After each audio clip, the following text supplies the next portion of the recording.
Rianxo recordou a historia mirando ao pasado. O Seminario da Memoria trouxo presente os desastres da Guerra Civil con diferentes charlas. Nunha delas coñeceuse a represión que viviron as mulleres no cárcere de Tui. O IEX Félix Muriel acolleu o Seminario da Memoria no que se recordaron vivencias históricas que ocorreron ao longo da Guerra Civil. Entre o venres e o sábado desenvolveuse unha ampla programación onde houbo espazo para tratar moitas cuestións, como o papel da illa de San Simón ou a historia das mulleres represaliadas no cárcere de Tui.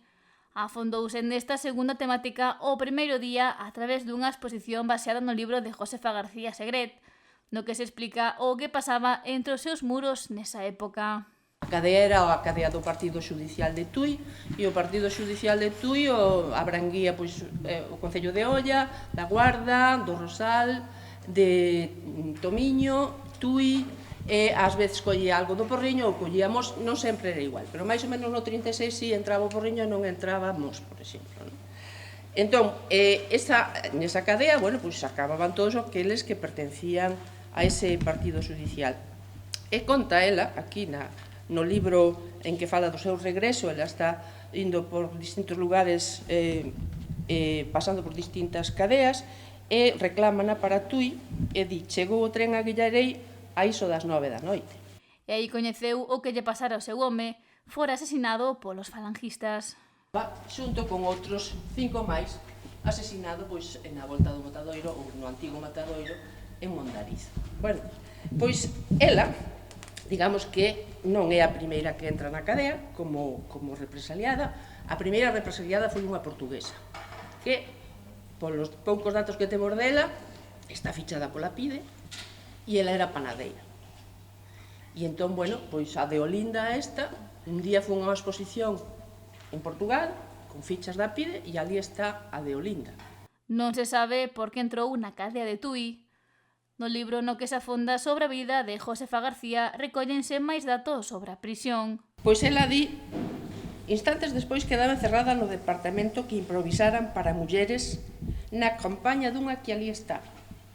Hai unha zona que non estaba reservada para ser cadea, pero como empezan a chegar tantos homes e algunha muller, pois as mulleres deixan na parte de diante do edificio, que é este edificio que foi habilitado para cadea, pero no 36 quedou ben pequeno e ademais estaba bastante deteriorado. Pois as mulleres deixanas aquí, onde están estas ventás, e aquí. De segundo entras na entrada. E esa sería a zona onde estaban elas.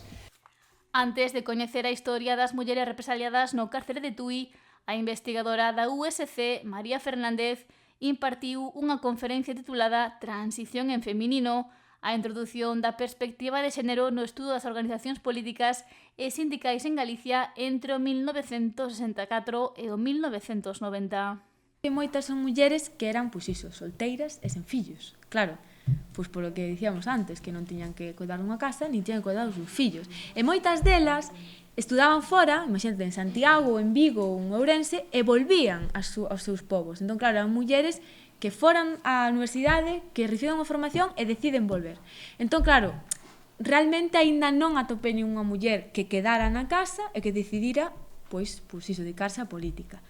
Igual sí que participaban, porque claro, unha cousa é participar nunha lista electoral, pero ti podes participar nun partido pegando cartéis nunha campaña, iso é unha participación política, ou axudando a organizar un mitin. Entón, claro, iso que problema ten? Que esas mulleres non teñen un rexistro documental. Polo que atopalas é moi complicado, sen embargo está traballando niso para poder coñecer de primeira man os seus testemuños. As líderes son moi fáciles de atopalas, porque están nun papel, pero as mulleres de base é o máis difícil.